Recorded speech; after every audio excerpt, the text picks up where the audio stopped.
What's up everyone? Welcome back to the Vibe Audit. Marvel finally dropped another look at Spider-Man.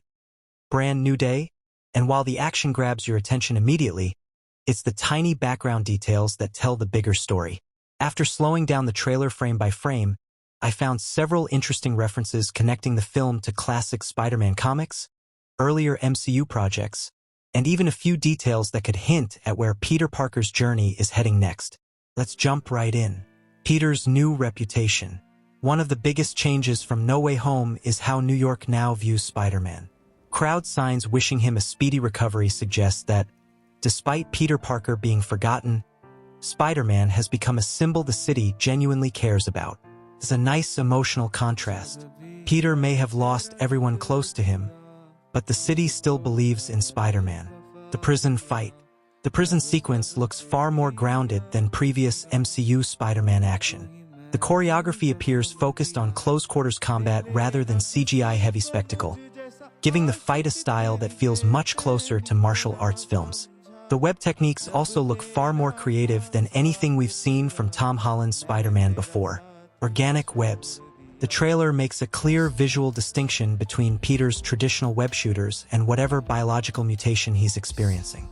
Instead of neat, uniform webbing, the organic strands appear thicker, uneven, and almost alive. That small visual difference tells us Marvel wants audiences to immediately recognize when Peter is relying on his mutation instead of his technology. Peter's mutation. Several medical displays hint that Peter's DNA is changing. Rather than simply giving him stronger powers, the mutation appears to be slowly overtaking his human biology. If that's true, then Bruce Banner's role becomes much more important than just another MCU cameo. He may actually be trying to stop Peter from becoming something entirely different. Hulk mystery.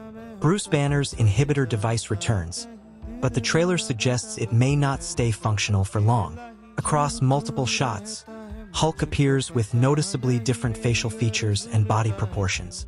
Whether that's due to multiple Hulk forms, psychological changes, or another external force remains unclear, but it's definitely intentional. Marvel comic references.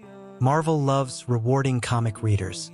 The trailer contains several visual callbacks that resemble classic Amazing Spider-Man artwork, while some equipment and labels seem to reference early Spider-Man and Hulk comic history. These aren't just Easter eggs. They're Marvel reminding longtime fans where these characters came from. Avengers Tower. One blink and you'll miss it moment shows the redesigned Avengers Tower dominating New York's skyline. After recent MCU projects changed ownership of the building, this movie finally gives us another clear look at its updated appearance. It's a subtle reminder that Peter's story is still deeply connected to the wider Marvel universe. The Punisher. The Punisher's appearance instantly raises the stakes. Unlike Spider-Man, Frank Castle doesn't hesitate to use lethal force. Watching those two heroes work together should create one of the most interesting dynamics in the film, especially against an opponent as powerful as Hulk. Peter losing control. Throughout the trailer, Peter repeatedly crashes into objects, destroys parts of the environment, and seems surprised by the force of his own movements. Rather than becoming weaker, he's becoming too powerful. Learning how to control these new abilities may end up being the movie's biggest challenge. Final thoughts. Overall, this trailer feels very different from the Home trilogy. There's a stronger focus on street-level storytelling, practical action, emotional stakes, and Spider-Man simply being Spider-Man. There's a stronger focus on street-level storytelling, practical action, emotional stakes, and Spider-Man simply being Spider-Man. Whether every theory turns out to be true or not, one thing is clear: Marvel seems determined to give Tom Holland a fresh chapter that feels bigger, darker, and more personal than ever before. If they stick the landing, Brand New Day could become one of the defining Spider-Man movies of this generation. So what hidden details stood out to you the most?